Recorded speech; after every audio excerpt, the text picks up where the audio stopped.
Tuhan berfirman kepada Musa, Berbicaralah kepada para imam, anak-anak Harun, dan katakan kepada mereka, seorang imam janganlah menajiskan diri dengan orang mati di antara orang-orang sebangsanya, kecuali kalau yang mati itu adalah kerabatnya yang terdekat, yakni ibunya, ayahnya, anaknya laki-laki atau perempuan, saudaranya laki-laki, saudaranya perempuan yang masih perawan dan dekat kepadanya karena belum mempunyai suami. Dengan mereka itu bolehlah ia menajiskan diri. Sebagai suami, janganlah ia menajiskan diri di antara orang-orang sebangsanya, dan dengan demikian melanggar kekudusannya. Janganlah mereka menggundul sebagian kepalanya, dan janganlah mereka mencukur tepi janggutnya, dan janganlah mereka menggoresi kulit tubuhnya. Mereka itu harus kudus bagi Allahnya, dan janganlah mereka melanggar kekudusan nama Allahnya, karena merekalah yang mempersembahkan segala korban api-apian Tuhan, santapan Allah mereka, dan karena itu haruslah mereka kudus. Janganlah mereka mengambil seorang perempuan sundal atau perempuan yang sudah dirusak kesuciannya, atau seorang perempuan yang telah diceraikan oleh suaminya, karena imam itu kudus bagi Allahnya. Dan kamu harus menganggap dia kudus, karena dialah yang mempersembahkan santapan Allahmu. Ia harus kudus bagimu, sebab Aku, Tuhan, yang menguduskan kamu adalah kudus. Apabila anak perempuan seorang imam membiarkan kehormatannya dilanggar dengan bersundal, maka ia melanggar kekudusan ayahnya, dan ia harus dibakar dengan api. Imam yang terbesar di antara saudara-saudaranya, yang sudah diurapi dengan menuangkan minyak urapan di atas kepalanya, dan yang ditahbiskan dengan mengenakan kepadanya segala pakaian kudus, janganlah membiarkan rambutnya terurai, dan janganlah ia mencabik pakaiannya.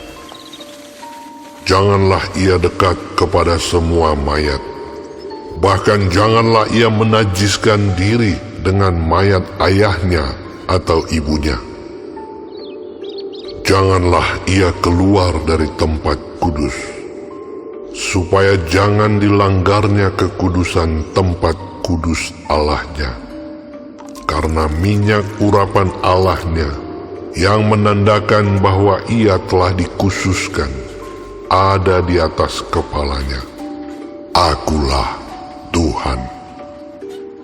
Ia harus mengambil seorang perempuan yang masih perawan, seorang janda atau perempuan yang telah diceraikan atau yang dirusak kesuciannya, atau perempuan sundal, janganlah diambil, melainkan harus seorang perawan dari antara orang-orang sebangsanya, supaya jangan ia melanggar kekudusan keturunannya di antara orang-orang sebangsanya, sebab Akulah Tuhan yang menguduskan dia.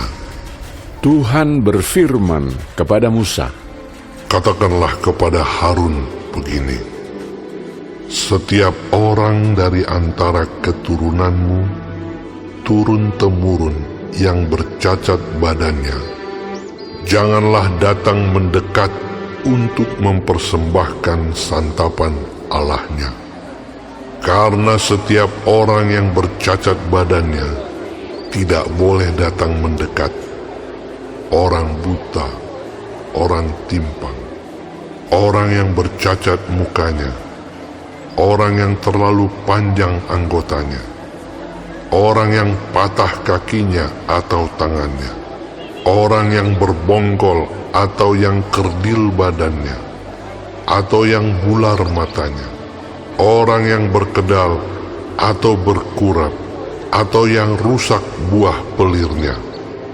Setiap orang dari keturunan Imam Harun yang bercacat badannya, janganlah datang untuk mempersembahkan segala korban api-apian Tuhan. Karena badannya bercacat, janganlah ia datang dekat untuk mempersembahkan santapan Allahnya. Mengenai santapan Allahnya, baik persembahan-persembahan maha kudus maupun persembahan-persembahan kudus boleh dimakannya. Hanya janganlah ia datang sampai ke tabir, dan janganlah ia datang ke mezbah, karena badannya bercacat, supaya jangan dilanggarnya kekudusan seluruh tempat kudusku, sebab Akulah Tuhan yang menguduskan mereka. Demikianlah Musa menyampaikan firman itu kepada Harun serta anak-anaknya dan kepada semua orang Israel.